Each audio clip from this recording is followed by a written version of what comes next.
睇你個鼻就知道你有冇錢。如果你嘅腎氣強，表示咧你個鼻咧亦都特別強壯，係你用個鼻中間個鼻根嚟呼吸。嗱，今一集就同大家講下個鼻啊。我哋講過隻眼，講過耳仔，講過個舌頭嗰條脷，但係未講個鼻。其實個鼻字咧同養生有好大嘅關係。嗱，先同大家講下個鼻字先啊。個鼻字以前咧唔係寫成咁樣嘅，個鼻字同我哋嘅自己嘅自字係一樣嘅啊。所以問題鼻咧係代表一種自尊，一個人鼻大咧表示個自尊心係好強嘅，意志力都好強啊。我哋睇相咧話做鼻係一個財帛宮，睇你個鼻就知道你有冇錢啊，同埋你個人意志力夠唔夠堅強。咁但係你個自己嘅自字咧，後來就發覺到咧，如果個自字有一個鼻字咧，會混淆，所以後來咧就要改，加多個鼻咧，加多個音，就加多個比嘢個比，個比嘢個比就個田字下低一畫兩棟。咁而家個鼻字咧就係我自己嘅自字下邊個田下低一畫兩棟咧，個下個比字咧就表示個音點樣讀鼻。嗱，個鼻咧，其實咧我哋就好有關係㗎。鼻，如果我哋睇個人個樣咧，個鼻啱啱喺我哋嘅正中，所以一個好嘅鼻咧，點樣為之一個標準鼻？從美學嘅觀點講個鼻咧，鼻應該佔我哋全個面部嘅1/3，咁呢個係最標準嘅。然後個鼻哥嘅高度就應該佔你個鼻嘅長度嘅1/3，呢個就最標準嘅鼻嘅高度。咁樣嘅鼻咧係一個最靚嘅鼻。咁呢個係美學。咁然後我哋講鼻咧，西方人就講鼻係要嚟呼吸，但係中國人咧個中醫嚟面講咧個鼻就好特別啦。就鼻咧本身咧鼻係屬於中間，中間就係我哋喺中間個腹部屬坤卦，所以鼻咧係屬脾。做個鼻啊，個鼻啊。通我哋個脾臟，個脾臟同我個胃臟，鼻同脾胃有關，鼻亦都同肺腎有關，所以同4個器官有關嘅。睇你個肺，睇你個腎，睇你個脾，睇你個胃啊，從你個鼻都可以睇出。啊，點樣睇出你個鼻？你個脾唔好啦，咁咧係嘅。首先就望個鼻嘅顏色。如果你鼻頭好紅，鼻翼本身都紅咧，表示你個胃有火。所以我哋見到你個鼻紅紅啊，其實咧就代表你個胃有火，就表現出嚟咧。我哋其實喺中醫嚟講係唔係咁好啊？有啲人話我好刷得，食幾碗飯啊，食大餐，食極都唔飽。其實唔係件好事，係個胃係有火，需要減弱啊，要減輕。但如果你鼻係白色嘅，鼻白白啊，咁就表示呢個鼻本身係胃個虛啊，好虛，個脾胃都虛。咁表示亦都係唔好嘅。咁啊鼻如果係青色咧，呢個漢代嘅一個醫聖叫張仲景啊，鼻青咧就代表你腹部有痛，通常會肚痛啊。鼻青青黑黑地咧，其實唔好。如果鼻哥太凍咧，甚至會死添。所以個鼻其實就好重要嘅。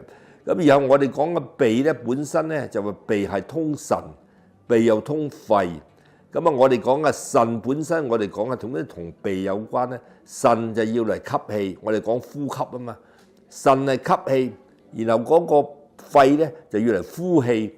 一吸一呼都同個鼻有關，一個肺同埋腎咧就喺到個肺肉。如果你嘅腎氣強，表示咧你個鼻亦都特別強壯。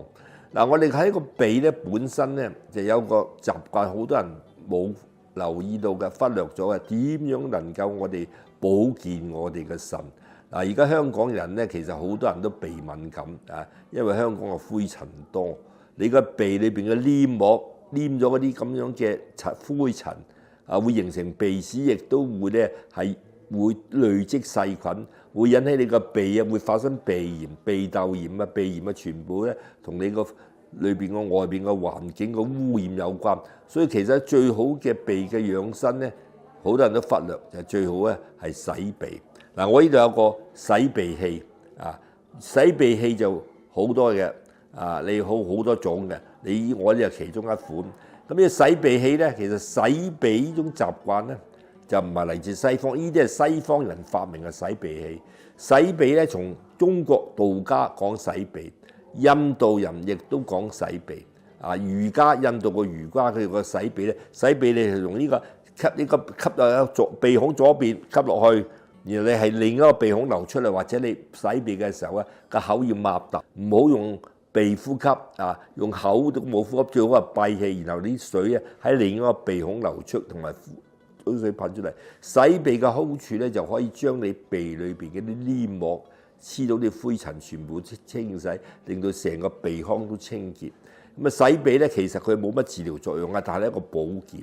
你經常洗鼻咧，你個鼻自然就呼吸暢通。咁當然咧，你譬如有鼻病，有鼻成日流血啊，鼻敏感好嚴重，或者患咗感冒傷風你當然都要睇醫生。但係如果你係鼻冇事嘅情況咧，經常保持呢個洗鼻嘅習慣咧，咁你成個鼻腔咧，連帶個脾胃肺腎都可以能夠保持一個比較健康嘅狀態，所以好有用嘅。洗鼻咧，仲有個好處就係話咧，你經常洗鼻咧，如果你有啲病毒逗留喺個鼻黏膜，喺個鼻竇我哋通常有鼻竇炎咧，你通過洗鼻咧，又可以將啲病毒能夠去除，咁你可以能夠使到個鼻竇咧發炎嘅機會亦都減少好多。講起洗鼻咧，有樣嘢要注意嘅就係洗鼻嘅時候咧，千祈唔好用水喉水，要用蒸餾水。